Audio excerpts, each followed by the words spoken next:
Uno, 2, 3, probando. Y a partir de ahora ya empezamos con la clase. Esto después se corta en el video. Hola, ¿qué tal? ¿Cómo están? Espero que se encuentren bien. Me presento primero, soy Mauro Montone. Para los que no me conocen, soy egresado de la carrera y adscripto de la materia de Smith hace ya varios años. Eh, en esta ocasión tengo el agrado de exponer lo que sería la estrategia metodológica cuantitativa. Eh, Esta presentación que le hicimos junto con Agustín, el adscripto de la comisión de Facundo González, para los que no lo conozcan también, egresado de la carrera. Eh, Esta presentación en un principio estaba pensada para exponerse en clase presencial por el contexto nacional de las universidades públicas y de los trabajadores de la universidad pública. este, Como ya sabrán, nos vimos imposibilitados de hacerlo, así que para no perder tiempo y poder cumplir con la agenda, les ofrezco esta clase virtual asincrónica. Bueno, rápidamente les hago un raconto del contenido de la presentación.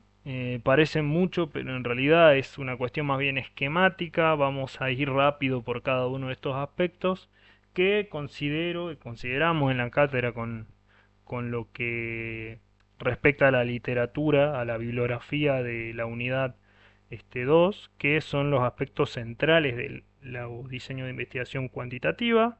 Vamos a ver una introducción muy breve y vamos a repasar los principales elementos como son los datos, la unidad de análisis, las variables, la matriz de datos, la hipótesis. Ahí un tema que hemos visto recurrentemente en la materia, que la profesora Celeste lo explicó ya muy bien varias veces, así que no voy a ahondar mucho.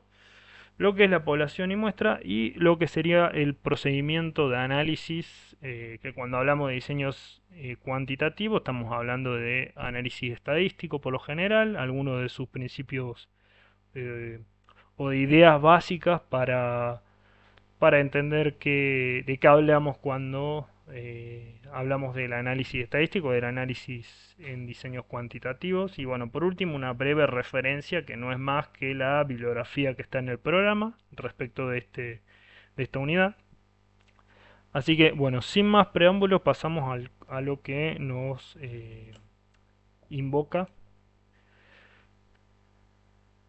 La introducción, eh, como hemos visto en la primera parte de cursada de la materia, eh, epistemológicamente los diseños cuantitativos son subsidiarios del enfoque estándar de las ciencias sociales, que es aquel enfoque que buscaba una adaptación de las ciencias físico-naturales para poder entender o explicar, mejor dicho, los fenómenos sociales.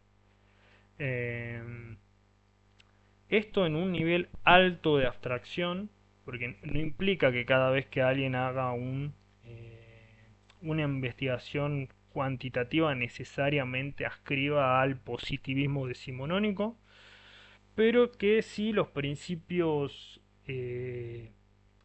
metodológicos, conceptuales y operativos son subsidiarios de esta tradición. A diferencia de los fenómenos naturales, los objetos de estudio de las ciencias sociales no son fungibles. Esto quiere decir que no son intercambiables, que una vez que haga un análisis deriva una propiedad de algún fenómeno, si yo lo replico bajo las mismas condiciones, siempre se va a comportar de la misma manera. Esto que ocurre con las ciencias físico-naturales, y más o menos sabemos bajo las mismas condiciones de presión atmosférica a qué temperatura hierve el agua, por ejemplo, no lo podemos saber con la misma certeza en las ciencias sociales. Eso es lo que quiere decir esta oración de que los objetos de los fenómenos sociales no son fungibles. Por eso se deriva del método experimental de las físico-naturales a un método de la asociación en las ciencias sociales, donde se aborda la variabilidad de los referentes del mismo tipo, que las ciencias sociales van a ser los seres humanos, las instituciones y productos culturales, por ejemplo. Pueden ser más, pero bueno, como ejemplo, me parece válido esta primera aproximación.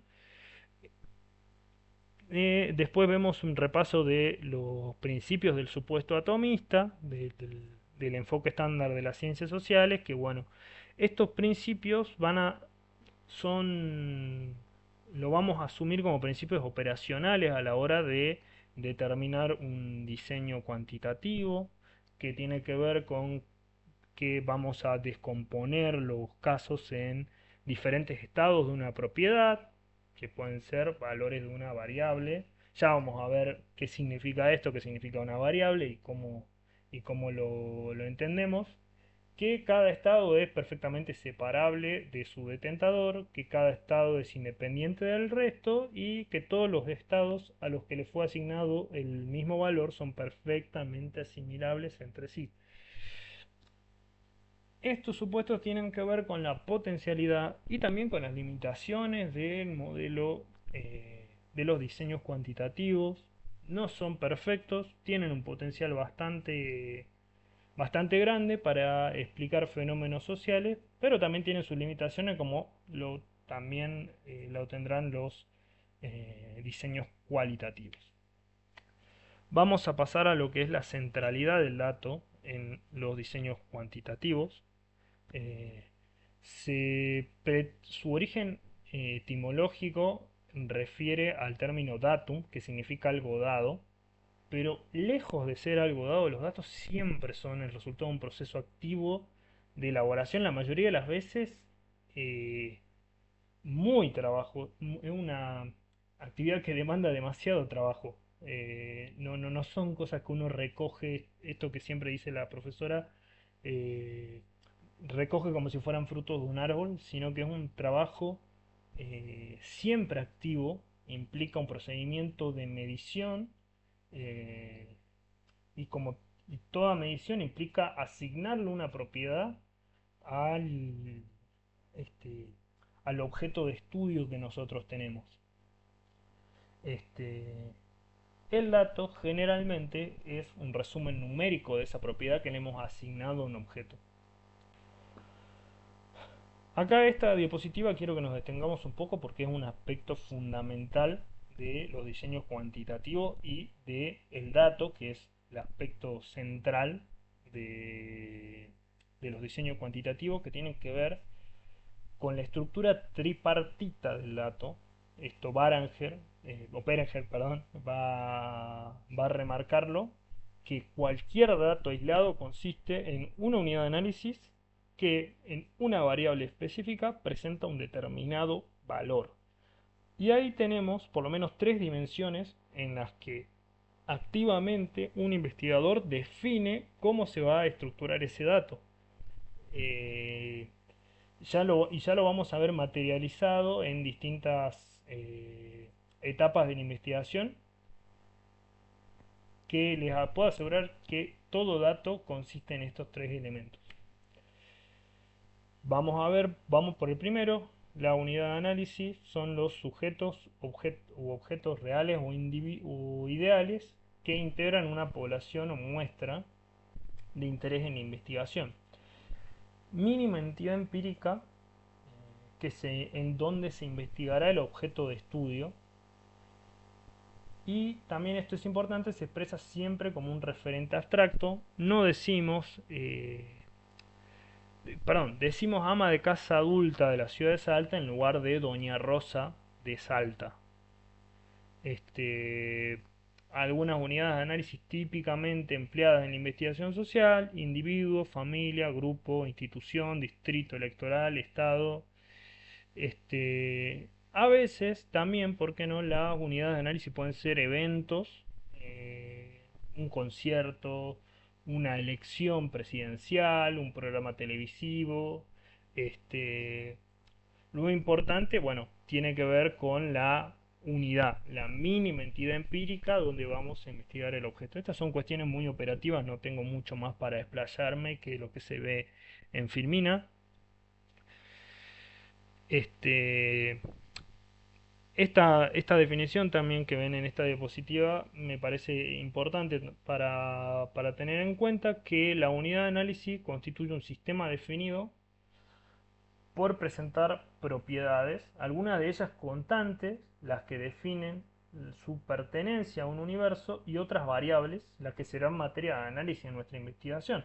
Si yo he definido que mi objeto de estudio son, por ejemplo, las mujeres estudiantes de la carrera en, en la Universidad de Salta, la característica de mujer ya no va a ser una variable, sino que va a ser una constante, porque mi unidad de análisis eh, que yo he definido asigna esa propiedad al universo, o sea, con eso vamos a identificar el universo de análisis.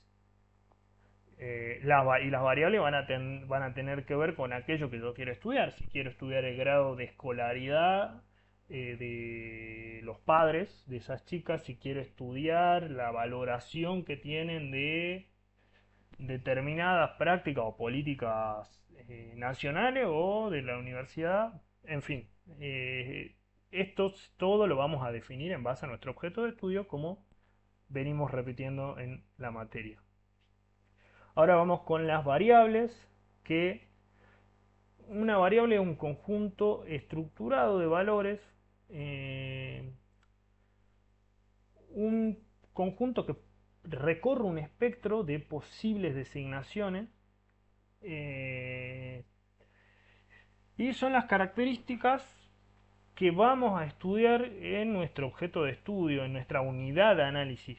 Eh, en los diseños de investigación decimos que son producto de la operacionalización de de los conceptos en los que no solo identificamos cuáles son las características de ese constructo teórico que hemos decidido utilizar, sino que le asignamos una escala de medición de a ese concepto.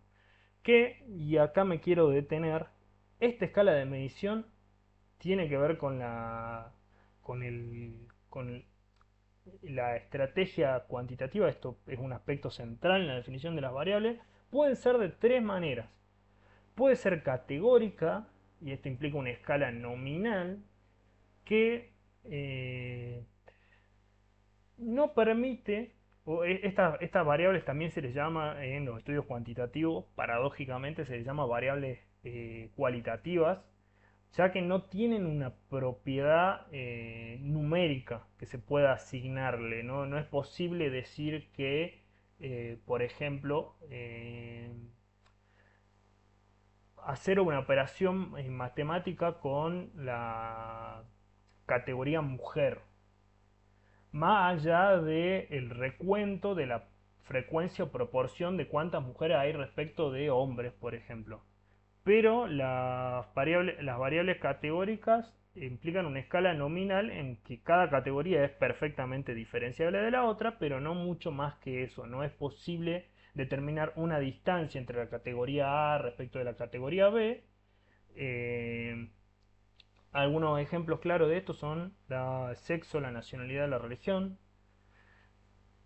Ahora venimos con otro tipo de variable muy importante, que son las variables ordinales, que tienen una escala de orden eh, que implica que una categoría tiene una posición jerárquica mayor o menor que la otra, pero que no se encuentran en el mismo nivel. Eh, con este tipo de variables se pueden hacer operaciones derivadas de esa estructura jerárquica. Se puede sacar una mediana, se puede dividir en cuantiles, ya sea cuartiles o percentiles. Un ejemplo de estas variables educativas, el nivel educativo, nivel socioeconómico, las escalas actitudinales. Ustedes habrán visto en alguna encuesta que hayan hecho que le suelen preguntar si está conforme con un servicio y le ponen una escala. Bueno, esa es una variable ordinal. Y por último, la escala numérica, o mejor dicho, la variable numérica que se presenta en una escala de intervalo en lo que es una variable matemática, podríamos decir, presenta todas las condiciones de los sistemas numéricos, es decir, no solo puedo diferenciar los valores, unos valores de otros, no solo los puedo ordenar, o sea que tienen una escala jerárquica uno respecto al otro, sino que puedo determinar exactamente la distancia que hay entre una categoría y otra. Por eso ahí pongo en la firmina que se puede determinar la escala exacta entre una categoría A más una categoría B igual a C. Es un ejemplo figurativo de explicar que se puede identificar los intervalos que hay entre las distintas propiedades que se le asigna a esa variable. Un ejemplo de variables numéricas, la edad, los ingresos, la tasa de suicidios, la cantidad de hijos, etcétera. En los en las investigaciones sociales, cuando asumimos planes, estrategias cuantitativas, es muy común que trabajemos con variables categóricas y para eso es necesario eh, establecer un plan de codificación que de alguna manera ordene los valores, los haga un poco más operativos y fáciles de computar en software o en planilla de hoja. Es mucho más fácil responder a un número que ponerse a escribir, ya sea que el cuestionario lo completa la misma persona que estamos encuestando o algún encuestador. Un ejemplo sencillo de codificación puede ser la que están viendo en pantalla.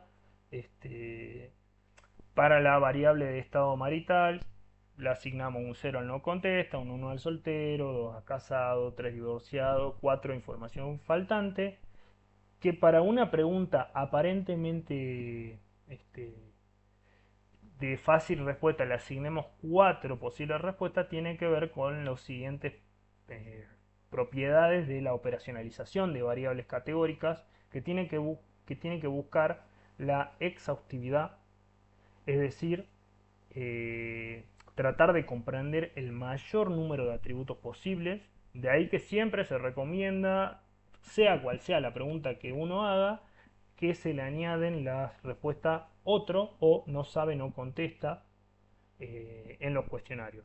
La exclusividad implica que cada variable, los distintos atributos que componen cada variable deben ser mutuamente excluyentes, tal que a cada elemento se le puede asignar un único atributo por cada variable.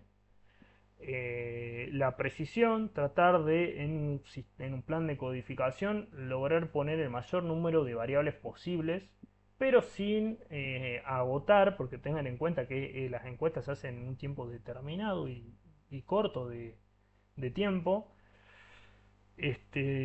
Y por último, la fiabilidad de los datos, y esto tiene que ver con que las variables deben tratar de corresponderse con convenciones más o menos de definición operativa. O sea, cuando elaboramos un cuestionario tratamos de homologar el tipo de preguntas que se vienen usando en la investigación social, en las investigaciones de mercado o en los institutos de estadística. Una buena práctica es, por ejemplo, ver como un cuestionario del INDEC, bueno, tratar de en el mismo tono elaborar las preguntas. Del INDEX para Argentina, obviamente. Otro elemento fundamental de los diseños cuantitativos tiene que ver con la matriz de datos, que es un arreglo bidimensional que resulta entre un cruce de vectores paralelos, horizontales y verticales, este, un cruce de filas y columnas. Por lo general, a cada fila le corresponde un caso o una unidad de análisis y a cada columna le corresponde una variable. Bueno, esta es la forma más típica de organizar una matriz de datos. Eh, es la forma también más simple de visibilizar el resultado de la operacionalización, del análisis de los diseños cuantitativos. Eh, Y también una vez que hayamos establecido la matriz de datos, registrado estos datos, es posible establecer las relaciones entre las propiedades de ese conjunto de datos que hemos construido. La forma... este es un ejemplo simplemente para hacerle ver como una matriz de datos, un cuadrito como ya han visto muchas veces, donde ponemos cada fila una unidad de análisis, en este caso un sujeto. Las variables que estoy poniendo acá son sexo, edad y país de origen y bueno, vemos los distintos valores que pueden poner. Esta es la forma más fácil de hacer visible esta estructura tripartita que hemos hablado de los datos. La hipótesis no me quiero extender mucho acá. Es una proposición simple que establece la relación entre conceptos que será sometida a contrastación empírica. Esta definición ya la ha dado la profesora en otras ocasiones. Quizá agregar que eh, en los diseños cuantitativos, como las variables operacionalizan los conceptos, las hipótesis pueden expresar respuestas tentativas a un problema de orden teórico o de un constructo teórico, quizá con un grado de abstracción menor. Y bueno, también una sugerencia que estén vinculadas con el objetivo de la investigación de la manera más clara, explícita y precisa posible. Y este es un aspecto central de todo diseño cuantitativo que tiene que ver con la relación entre la población y la muestra. La población, como saben, es un conjunto completo de elementos que satisfacen la característica de interés para la investigación. La expresión población de Salta Capital refiere a cada una de las unidades de análisis, supongamos personas, que en un momento dado presentan en la variable lugar de nacimiento el valor Salta Capital, y esto tiene que ver con lo que ya le había dicho, que en la unidad de análisis cuando nosotros definimos cuál va a ser esa unidad, esa variable ya se convierte en una constante, porque a nosotros nos interesa estudiar solo la población de Salta Capital.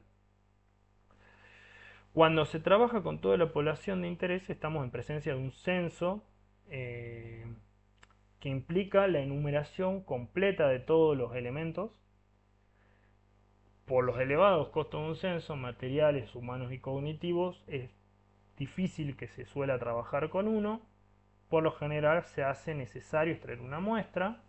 Extraer una muestra también tiene un grado de dificultad. Eh, Vamos a ver algunos de los elementos básicos del muestreo. La muestra probabilística, particularmente en el diseño cuantitativo, es la que permite eh, que a partir de un subconjunto de unidades de análisis que se investiga se puedan extender a toda la población las conclusiones obtenidas de ese subconjunto mediante técnicas de inferencia estadística. Por lo general, en un diseño cuantitativo se recurre a este tipo de muestras eh, que se denominan probabilísticas o aleatorias. La aleatoriedad implica la imprevisión de los resultados, o sea, implica una incertidumbre con respecto a los resultados que pueda obtenerse de ella y que cada elemento tenga una probabilidad conocida de ser seleccionada en una muestra. Es importante remarcar, y esto lo van a encontrar en el texto de Marradi, Argenti y Piovani, que la aleatoriedad es un concepto íntegramente relacionado con el procedimiento de selección, sin importar los objetivos, eh, sin importar, perdón, los resultados que del mismo procedimiento se obtenga. Eh, por lo general, cuando trabajamos con un muestreo, se recurre a un listado o enumeración previa que se le denomina marco de muestreo. Esto sirve para evitar posibles sesgos de selección. Un ejemplo claro de un mal marco de muestreo es la lista telefónica cuando lo que yo quiero es tener una muestra de hogares. La lista telefónica solo tengo un marco de los hogares que tenían conexión telefónica, que en algunas ciudades puede ser un porcentaje muy bajo, perdón. Actualmente seguramente muy pocos hogares tienen línea telefónica en casa, ya con el uso del celular lo han ido desplazando de a poco. Eh, y también, esto es solamente una aproximación muy básica, es muy largo de explicar, pero por lo general, para determinar el número mínimo que tengo de unidades de análisis que tengo que incluir en una muestra, se hace una ecuación que relaciona el intervalo de confianza y el error de muestreo de alguna variable de interés. Esto siempre se hace en base al, al interés del investigador, eh, y por lo general son números relativamente grandes para lograr una muestra que sea representativa de esa variable de interés que nosotros hemos escogido, porque el error de muestreo es inversamente proporcional al tamaño de la muestra. Hay distintas técnicas estadísticas para lograr tener el menor número posible de muestras con el menor número de errores de muestreo. Esto también es importante decir, la muestra siempre va a implicar un error, pero ese error estadísticamente se controla para tener un margen mínimo en el que yo me permita hacer inferencias más o menos confiables. Estos son los tipos de muestreo probabilístico que hay. Es el más conocido de todo, es la muestra simple al azar. Le asigna todos los elementos de una muestra la misma probabilidad de ser seleccionada y se encuentra en la base de todos los tipos de muestras aleatorias. La muestra sistemática se selecciona un caso aleatoriamente, pero el primero, y luego se le suma una fracción de muestreo que se llama que le damos un ejemplo. El ejemplo que siempre dan en los manuales de estadística es el presidente que recibe cartas anónimas y bueno, decide elegir la primera al azar y después le va sumando 7. Entonces va eligiendo cada 7 cartas. El 7 es una fracción de muestreo que se decide en base al número total de población que uno tiene. La muestra estratificada se divide la población en subgrupos según valores de una determinada variable que tiene que ser categórica, sea sexo o edad, por ejemplo, y luego se realiza una muestra simple al azar dentro de cada estrato hasta establecer el tamaño de muestra establecido.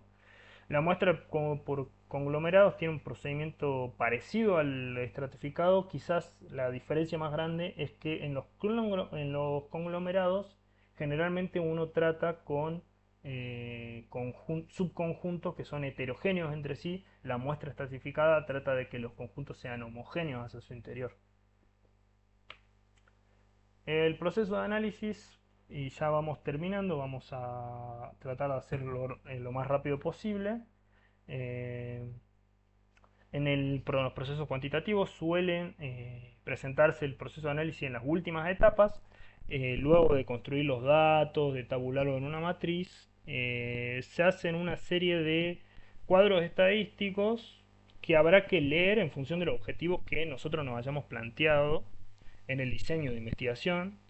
Entre los procedimientos de análisis más básicos se encuentran las medidas de tendencia central, porcentajes, eh, tabla de contingencia y análisis bivariable.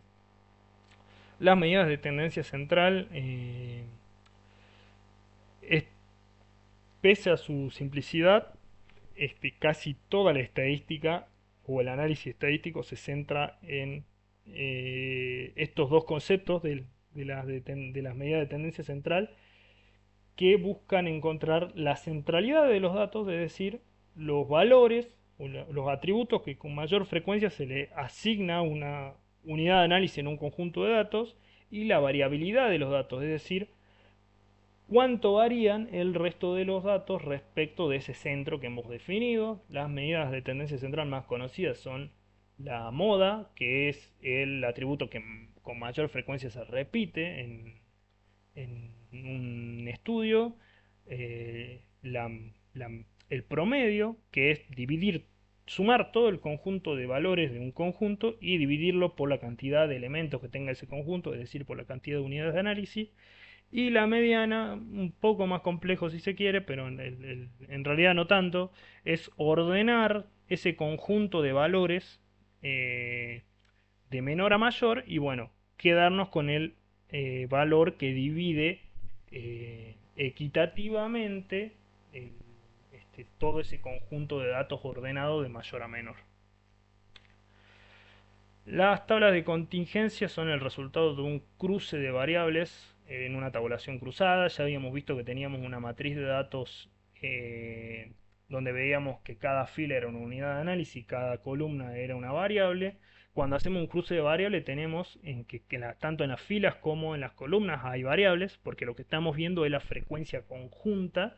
Y una forma muy fácil de explicarlo en una tabla 2x2 es viendo eh, las probabilidades, perdón, las frecuencias conjuntas de dos variables categóricas como son si tienen necesidades básicas insatisfechas, un hogar, o si pertenecen al ámbito urbano y rural. Bueno, ahí ven más o menos la frecuencia conjunta, un dato que más o menos se van a encontrar que en las poblaciones rurales por lo general suelen tener más déficit habitacional y variables que son consideradas como parte de las necesidades básicas insatisfechas. Esto es simplemente un ejemplo figurativo de mostrar qué se puede hacer con el análisis bivariable.